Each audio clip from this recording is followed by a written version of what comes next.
Muy buenas tardes, aquí nos encontramos un miércoles más, cómo va avanzando la semana, cómo van avanzando los meses, cómo va avanzando el curso. La verdad es que, bueno, dentro de nada, casi estaremos preparando nuestro verano, las vacaciones de verano.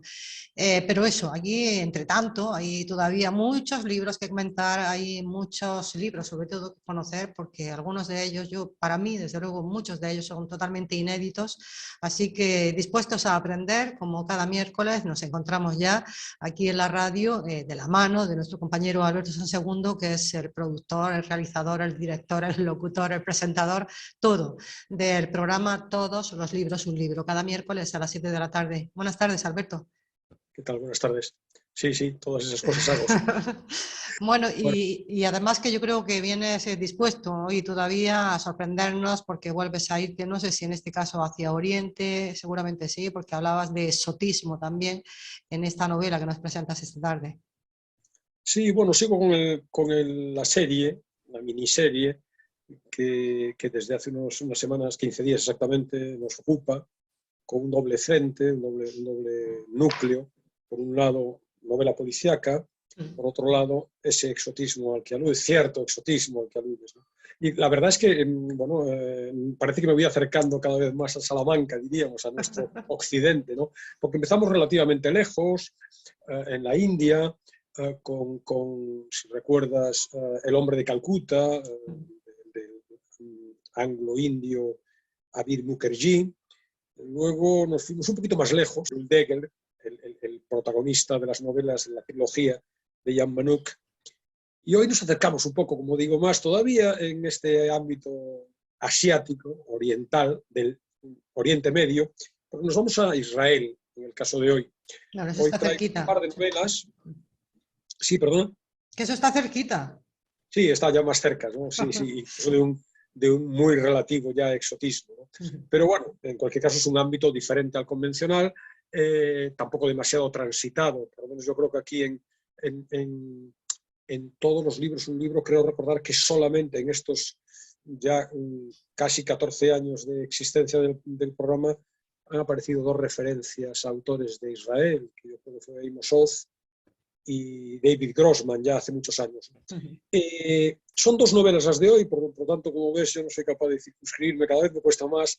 Entonces, sí, efectivamente, El hombre de Calcuta fue una sola novela, aunque forma parte de una serie todavía no publicada del todo en España. La semana pasada fueron 3 libros y hoy van a ser dos, los dos policíacos, los dos debidos a un autor, para mí desconocido, prácticamente desconocido, antes de leer estos libros, Dror Mishani. Por cierto, hago esa acotación que era necesaria estas semanas anteriores también, al movernos en territorios no solamente geográficos, sino también lingüísticos diferentes a los convencionales, uno resbala absolutamente En la a la hora de pronunciación de pronunciar. los No tengo ni nombres, idea. ¿no? Sí, Claro, pues, pero sí, bueno, seguro. Dror, Misani. Shani, se supone que sí, pero bueno, luego hay muchos personajes de los que quiero hablar, o algunos personajes que tampoco sé muy bien cómo se pronuncian, ¿no? Vamos a dar por hecho la fonética castellanizada y bueno, ya está, y tiramos hacia adelante.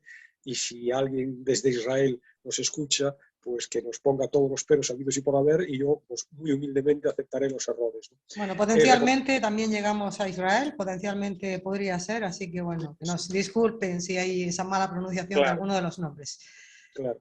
Bueno, son dos novelas, como digo. La primera pertenece a una serie que ya ha tenido otras entregas, pero no en España. En España solamente hemos podido acceder a una de ellas, a la primera. Se llama Expediente de Desaparición.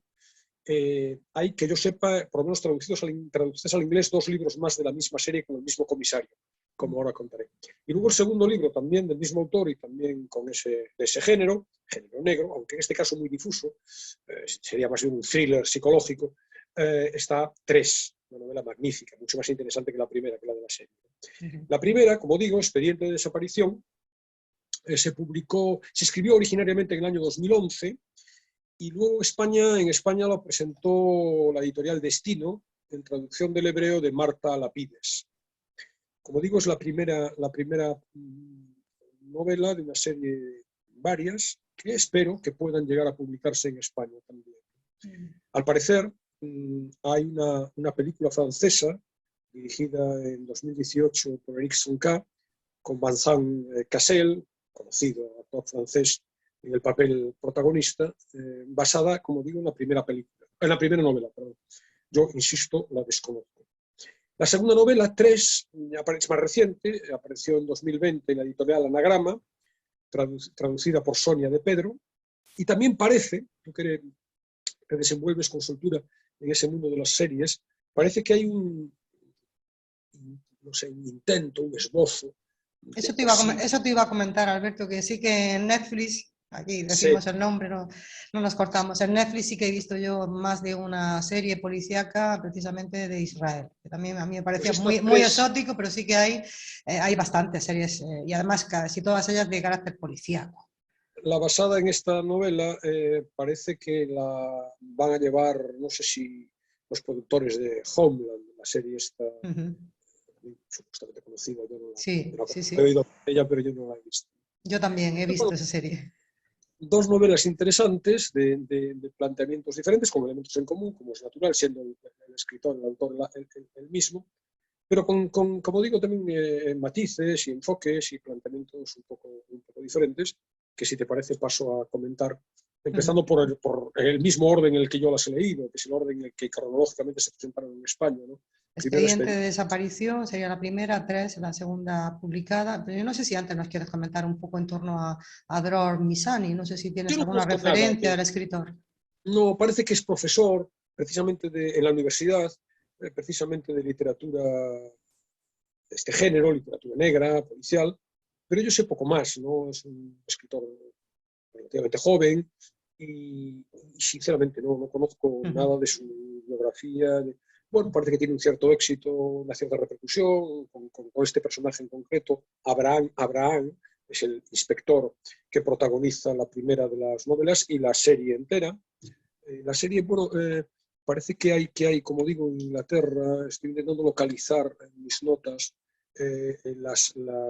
bueno, los nombres de las otras novelas que han visto la luz, como digo, en inglés. Bueno, ahora en este momento no la localizo en las notas, luego quizá tenga ocasión de comentar, ¿no? Pero digo, de él no sé nada más que este detalle. Es significativo que sea profesor, claro, de literatura policial. Y además repercute sobre todo en esta primera novela, porque hay una parte, uno de los factores, a mi juicio, interesantes, es lo que podríamos llamar el juego metaliterario, es decir, esta especie como de la novela va más allá de los propios límites de la literatura y reflexiona acerca de los personajes, el narrador y algún personaje reflexionan acerca de la literatura policial. Y ahí debe estar todavía, parece, mucho más presente esa condición de profesor de la materia del autor. Este inspector es... Abraham, que coincide el nombre y el apellido. Conocen el nombre, coinciden el nombre y el apellido, damos por hecho que son el nombre y el apellido, evidentemente. Sí. Es inspector en la policía de Holon, es una pequeña ciudad cercana, al parecer, a Tel Aviv, y es además el lugar de donde es originario el propio autor. La novela se inicia, como siempre voy a intentar contar elementos significativos que puedan despertar el interés del oyente por las novelas sin destripar la trama, sin entrar en elementos demasiado relevantes, ¿no? Eso en el caso de 3 es casi imposible, casi cualquier cosa que puedo decir va a generar va a influir de algún modo en la lectura del oyente, ¿no? Pero bueno, vamos a intentar mantenernos lo más asépticos y neutrales posibles, ¿no? La novela empieza, la primera, porque con un hecho aparentemente anodino, ¿no? Una señora, la señora Sharabi, se presenta en la comisaría y habla con el comisario porque quiere denunciar la desaparición de su hijo Ofer. Y bueno, el inspector no le hace demasiado caso. Es un chico, el hijo de la señora Sharabi, que tiene 16 años, salió por la mañana al instituto como de costumbre, pero al terminar las clases no volvió a casa. La madre está un poco inquieta de entrada, cuando ve que no llega. Luego encuentra, al buscar, al rastrear en la habitación del hijo, encuentra el móvil, que era, bueno, pues, como puedes imaginar, la vida del niño. claro, un artilugio del que no se desprende nunca. Por otro lado, ella está muy ocupada porque tiene que hacerse cargo de sus otros 2 hijos. El marido, son más pequeños que Fer. El marido está embarcado y trabaja en un barco, está en ese momento navegando rumbo a Trieste, por lo tanto tiene que hacerse cargo ella del incidente y solo después de esta primera sorpresa, o inquietud y luego preocupación, acaba dirigiéndose a la policía. El inspector, con atención, la escucha, pero la despacha tranquilizando, diciéndole que es normal, que el niño, bueno, está en época de exámenes, que probablemente no estudió, se sintió culpabilizado, desapareció, pero que no va a haber problema ninguno, que todo el mundo, todos los niños en algún momento han hecho novillos, y por lo tanto le dice literalmente, si no me oculta usted ningún dato relevante, no tiene por qué preocuparse, el chico va a aparecer. A la mañana siguiente no ha aparecido, y a partir de ahí se inicia la búsqueda del chico. El mecanismo, la maquinaria policial se pone en marcha al mando de este Abraham, ya abatido, ya consternado, ya con un cierto sentimiento de culpa por su aparente negligencia del día anterior. Él no activó el protocolo desde el primer momento y ahora empieza a preocuparse porque de verdad el incidente pueda tener mayor entidad. Y a partir de aquí se abre una trama que no se acomoda del todo, y esto es uno de los elementos de interés, a mi juicio, de los 4 grandes elementos de interés que tiene la novela, no se acomoda del todo a las convenciones del género negro. Es una novela, sí, policíaca, es como digo un thriller, pero un poco raro por elementos que ahora comentaré. El segundo factor que a mí me interesó también es el inspector, que también es muy distinto a los convencionales. Luego la estructura de la novela tampoco se asemeja del todo a lo clásico. Y por último, esto que anticipaba hace un rato de un cierto juego metaliterario que incluye a lo largo del texto del libro muchísimas, abundantísimas reflexiones sobre la literatura policial. O sea, 4 elementos diferenciadores y por los cuales recomendaría sobre todo este expediente de desaparición. Pues vamos, si te parece, con la primera razón. Claro, intentando, como digo, bueno, desvelar lo menos posible de lo sustancial de la trama, ¿no? Lo que ocurre es que el primer elemento es que no hay trama. En realidad no hay apenas acción, como en estas novelas policíacas clásicas, ¿no? Ni un ritmo endiablado, ni adrenalina, ni grandes crímenes. Es una historia gris, una historia cotidiana, una historia, podríamos decir, hogareña, porque se desarrolla también en ámbitos cerrados, en la normalidad, más bien, insisto, anodina, insulsa, de una familia de clase media, pero no solamente por el entorno sociológico en el que se centra, sino también por la investigación. La investigación no parece que avance demasiado, podríamos llamarla funcionarial, es poco eficiente, ¿no?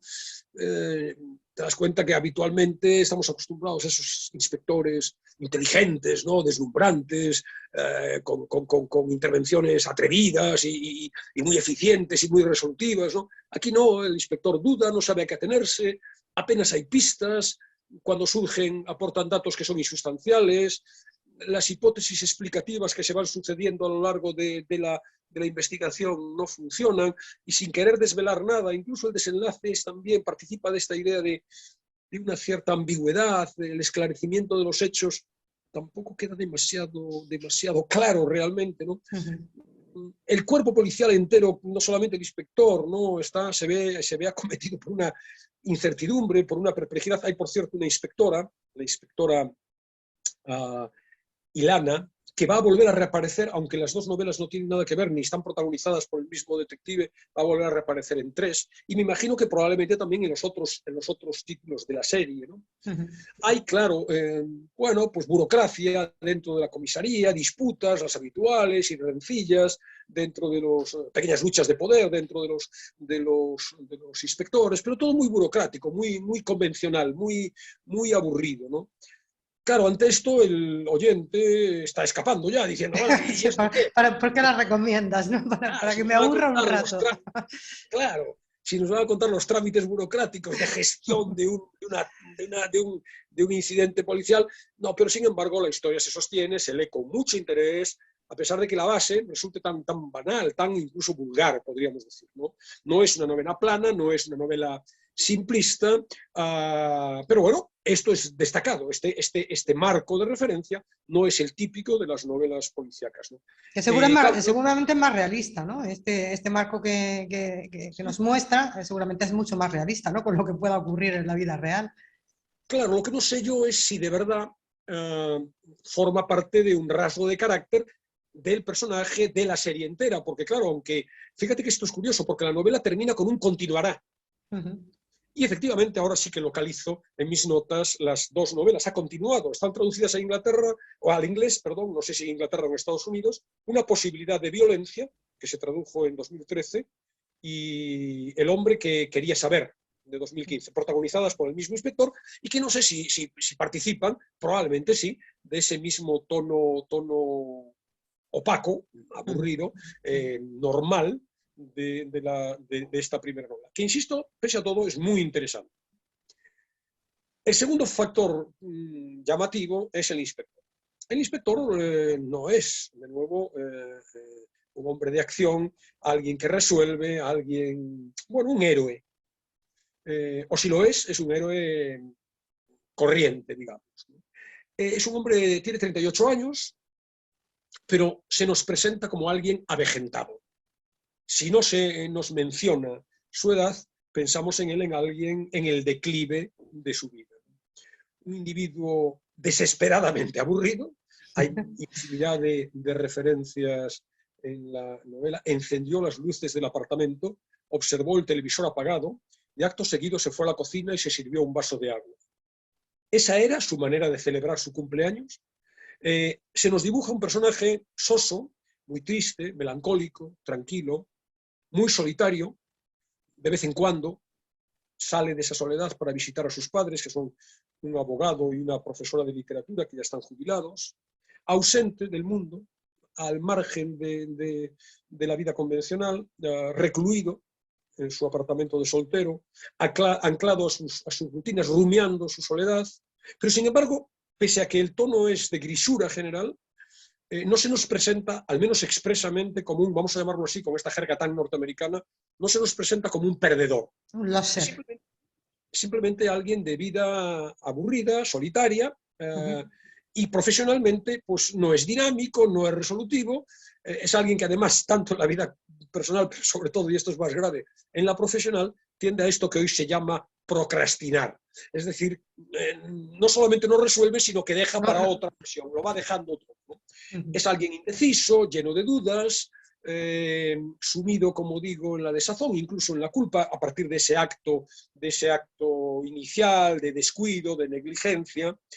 No entiende nada, el mundo entero le parece inexplicable, está como desubicado, vive además aquejado de nostalgia, recuerda su, fíjate que tiene 38 años, pero recuerda su infancia, se sorprende de las nuevas, en las pocas salidas que hay de investigación en la calle, se sorprende de las nuevas costumbres sociales de los chicos y de los jóvenes y de cómo se desenvuelven en su ocio y en su vida cotidiana, ¿no? Como ves, entonces, un entorno de normalidad absoluta con un personaje que es la grisura, un personaje principal, la sosez también absoluta. Espero que, insisto, no se alarme el lector, porque pese a todo se nos construye una historia muy, muy, muy interesante. Aprovecho también para contar, con respecto a Expediente de Desaparición, y este rasgo no se da en tres, algo que hemos resaltado estas semanas atrás a propósito de las otras novelas policíacas, ¿no? Que era la cuestión del color local. No lo hay, ese color local en Expediente de Desaparición. Es verdad que hay salidas, como decía, a la calle, a ver las costumbres, diríamos, sociales de los chicos, de las que se sorprende nuestro personaje, pero no hay una descripción, uno no conoce, así como uno conocía, hombre, con todos los filtros habidos y por haber que impone el que estemos ante un libro, ¿no? Conocía, en cierto modo, la India y Calcuta a través del libro de Mukherjee, conocía Mongolia a través de la serie de Ian Manuk. Uno no conoce Israel a través de esta primera novela, ni siquiera como telón de fondo más o menos destacado. Entonces, ¿cuál es quién tiene el protagonismo en esa novela, Bueno, Alberto? no, Porque el inspector parece que no, una persona muy sosa, muy gris, tampoco se describe el ambiente. Sí, el inspector tiene el protagonismo, la trama no avanza demasiado, el inspector es aburrido, por lo tanto es solamente un un ver pasar la investigación que, insisto, ahora va a haber dos elementos más destacados que a mí me parecen relevantes de la novela, ¿no? Pero bueno, se investiga de una manera, bueno, pues como imagino, se investigarán infinidad de crímenes no mediáticos en el día a día de una comisaría, que está hecha, supongo, de un 90% de rutina y un 10% de estos ejemplos que acaban saliendo en los medios de comunicación, de grandes crímenes mediáticos, ¿no? El tercer elemento ya es estructural en la novela y tiene mucho más interés, ¿no? Que es bueno, la presencia de un vecino del niño desaparecido, que se llama Zeb Abni, que interfiere en la investigación. Zeb, por circunstancias personales, ha tenido que dejar desde hace un año su vocación como escritor, que es paralela a la de docente, ahora solamente es docente, y acaba de retomar, en el momento en el que empieza la acción, en el momento en el que desaparece su vecino, el hijo de su vecina, acaba de retomar su afición, se ha inscrito en un taller de escritura. Y entonces está haciendo trabajos dentro del taller de escritura. Y se le ocurre, y no destripo nada importante, algo sí, evidentemente, se le ocurre para, bueno, en los ejercicios de redacción de novela, dentro de una novela en su taller, se le ocurre interferir en el caso de Ofer, del chico. Entonces telefonea de modo anónimo a la policía, le ofrece a la policía pistas inventadas pero plausibles, es decir, que pueden encajar perfectamente, le envía a la familia, sin identificarse, claro, cartas supuestamente escritas por el chico, es decir, construye una ficción, un artificio, con base en la situación real de la desaparición del chico.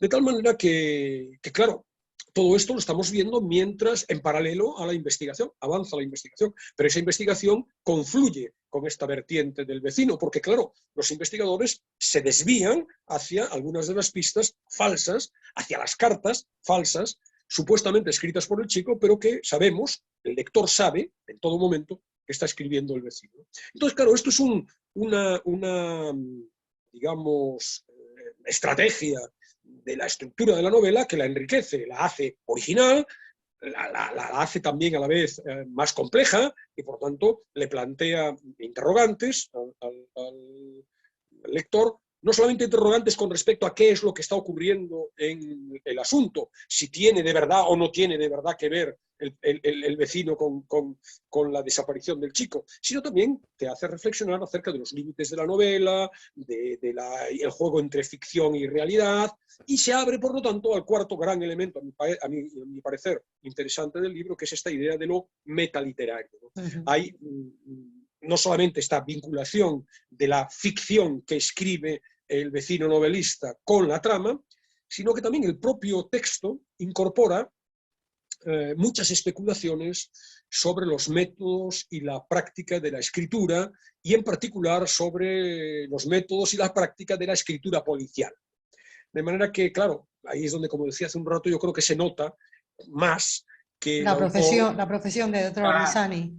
Claro, es un teórico de la literatura policial, ¿no? Entonces, claro, hay reflexiones, por ejemplo, sostiene el autor, a través del personaje, de Abraham, sostiene unas tesis un tanto estrambóticas acerca de, y se nos cuenta, ¿por qué no hay novela policíaca? Dice, en Israel. Dice, ¿por qué en Israel nadie escribe libros como los de Agatha Christie o Los hombres que no amaban a las mujeres, ¿no? Y se nos dan explicaciones, ¿no? Las explicaciones es, nosotros simplemente no tenemos misterios. La tesis de fondo es, todo es tan anodino en nuestra sociedad que realmente no hay crímenes de los que puede interesarse por los que puede interesarse un escritor, ¿no? Incluso además dice, los que de verdad son interesantes, se ocupan de ellos los servicios de inteligencia.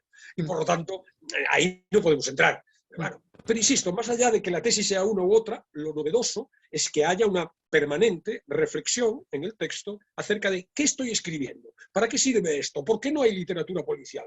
Por ejemplo, el inspector es un crítico furibundo de los argumentos, de los personajes y sobre todo de la resolución de los casos de la literatura policial. Y está constantemente, vamos a decirlo así, despotricando del modo en el que los escritores de este género resuelven las tramas. Y cuando lee una novela policíaca, dice en un momento determinado, realizo una investigación por mi cuenta y demuestro que el detective de la novela se ha equivocado o engaña al lector deliberadamente y que el verdadero desenlace es distinto al del libro. Y esto es muy interesante porque además de plantear este juego, que he llamado metaliterario, siembra en el lector la sospecha de si se nos están dando pistas acerca de si lo que está investigándose se desenvuelve de la manera que debe desenvolverse, o por el contrario, la respuesta final, la solución final, va a ser otra muy distinta, ¿no? Entonces, Pero hay solución final, ¿no? Para ese misterio que se plantea la desaparición de este chico Ofer. Hay solución final, ¿no? sí, ¿O no? hay solución final, pero no voy a ir más allá.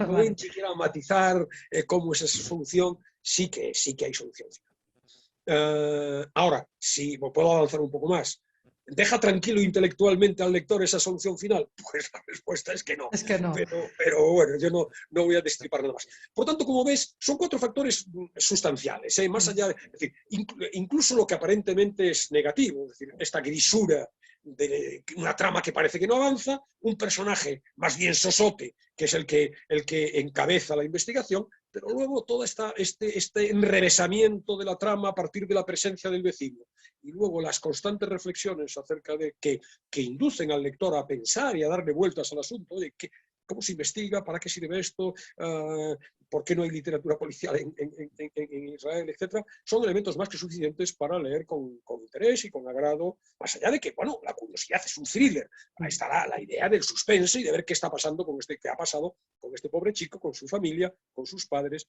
etcétera. O sea, una novela que recomendarías, de hecho la estás recomendando, sí. Pero me comentabas que la que tenías, porque son 2 las que presentas hoy, que 3 sería tu elección, ¿no? Que 3 es sí, bastante mejor según tú. Vamos a ver que me cierro yo aquí un poquito para poder expediente de desaparición de Dror Missani. Aparece ese chico con la sudadera, sí, suponemos que es el chico. Aparece, sí, en la investigación se encuentran unas prendas de ropa, etc. Bueno, la que a mí me ha interesado mucho más es 3.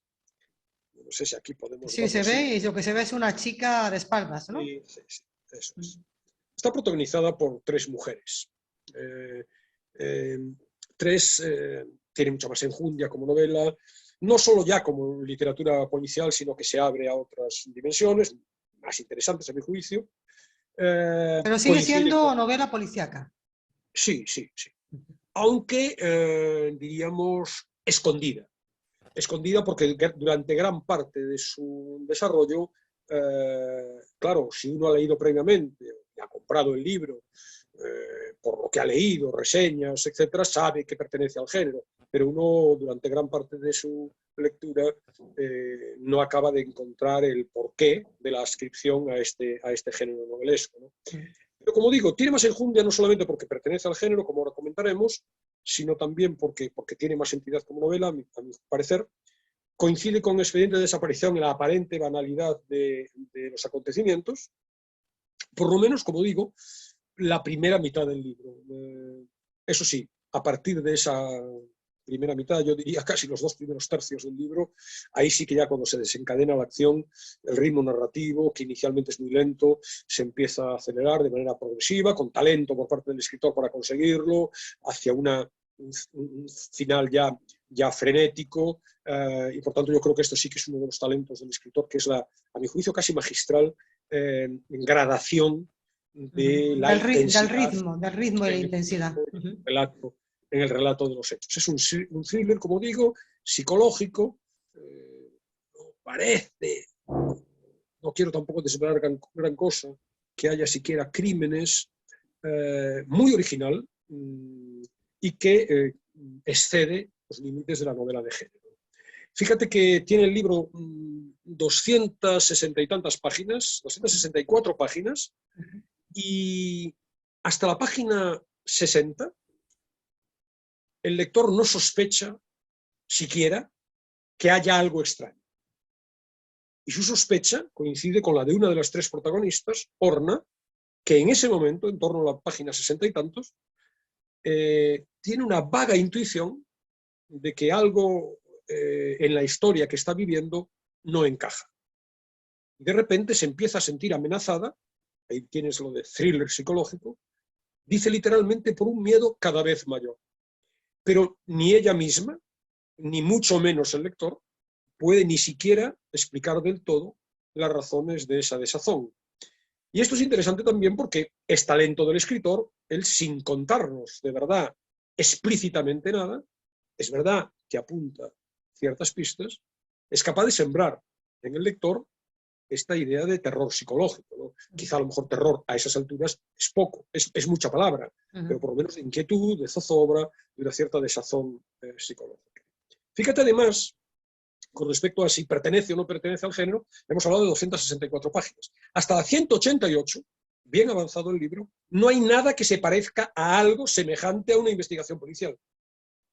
Por lo tanto, es muy original también este planteamiento. Y sin embargo, la idea de thriller, la idea de algo que te hace estar inquieto y avanzar en la trama queriendo saber más y, como he dicho, desazonado, está presente. Entonces, o sea, que se centra muchísimo en los antecedentes. Sí, y que también... En lo que puede pasar incluso es muy realista, ¿no? Que seguramente puede ser también así en la vida real, ¿no? En los antecedentes, antes de que se cometa el crimen, cuando comienza pues esas desazones, etcétera, seguramente es muy realista en ese sentido, ¿no? Claro, y ahí está la virtud principal, a mi juicio, del escritor.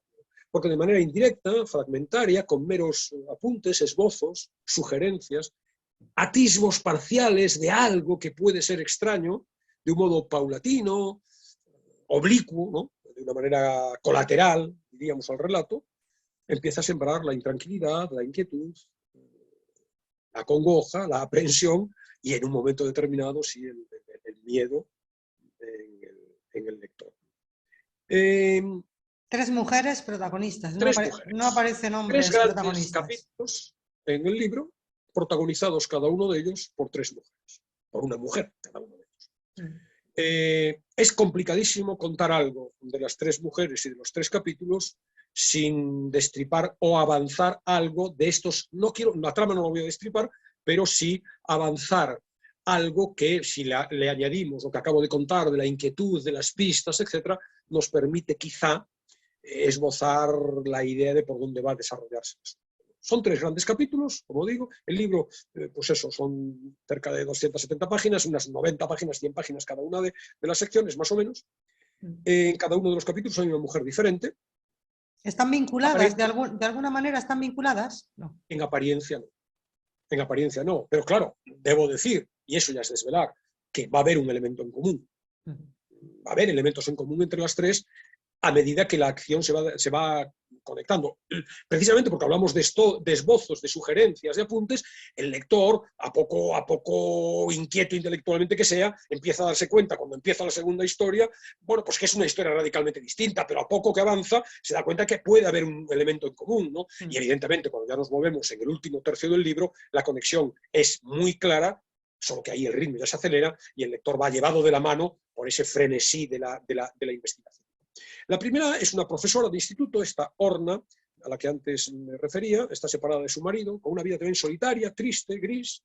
Las horas las tiene repartidas entre el trabajo y el cuidado de un niño pequeño, que es introvertido, muy vulnerable, no tiene todavía los 9 años, y a partir del divorcio de sus padres, pues tiene que ir a terapia con un psicólogo.